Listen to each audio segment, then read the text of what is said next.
All right, as we get towards the end of the semester here, we're moving into a new unit, work in energy and power. Those of y'all that were in Gwinnett in middle school saw some of this. We're going to kind of review it and then move on to some other things. So as it says here, we're going to move some things along. So now we're going to talk about, again, things in motion, and kind of continue building on that and describing how that things that are moving and how that relates to energy. So overview questions: what is energy? How can we differentiate between a couple of different kinds of energy, kinetic and potential?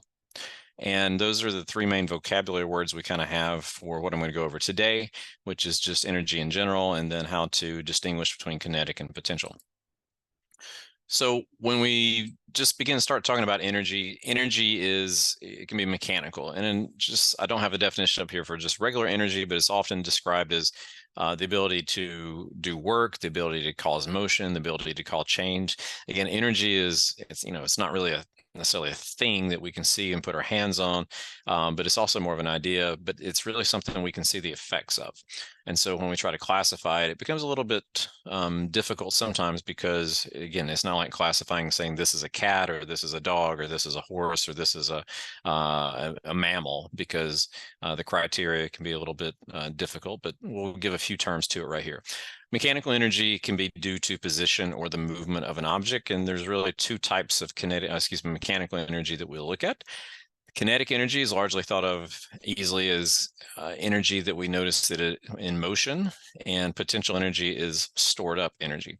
Now, one of the things about the difference between kinetic and potential is sometimes people think that's either one or the other, but an object can have both of them, and most times objects do have both of them, because in most cases an object, if it's moving, it still has some stored energy to it in some way. So again, these are not one or the other.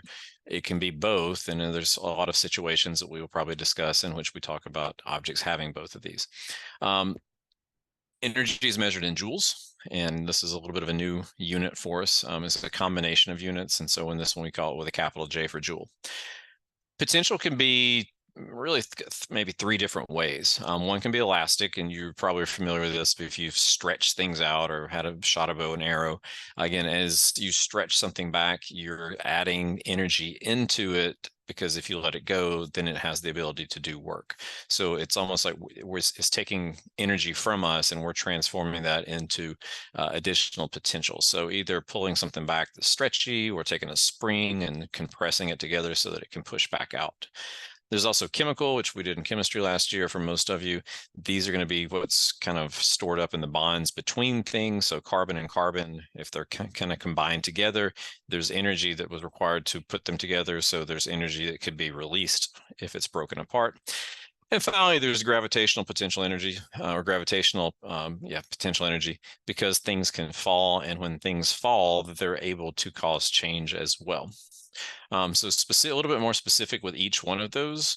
With elastic potential energy, we can measure it as a product of force and distance. Again, so if we pull back more on the arrow or we pull it farther, that's going to require more energy, and it's going to allow us to store things up a little bit more.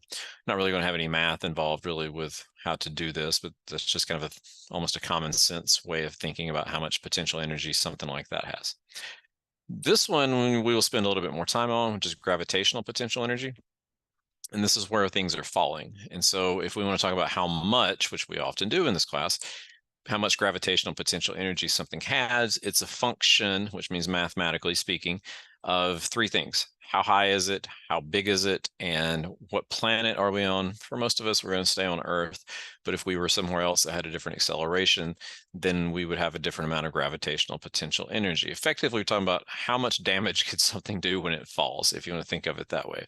So the gravitational potential energy, GPE, is equal to the mass times the the acceleration of gravity times the height. And if you remember, mass times the acceleration of gravity is effectively the same thing as weight. So if we know how much weight and height something has, that tells us the amount of gravitational potential energy. No fractions here, so it's pretty straightforward. More mass or more height is going to give us more gravitational potential energy, and it's going to be a direct relationship. So more force or more distance is going to be more energy stored. Right? How might a problem look?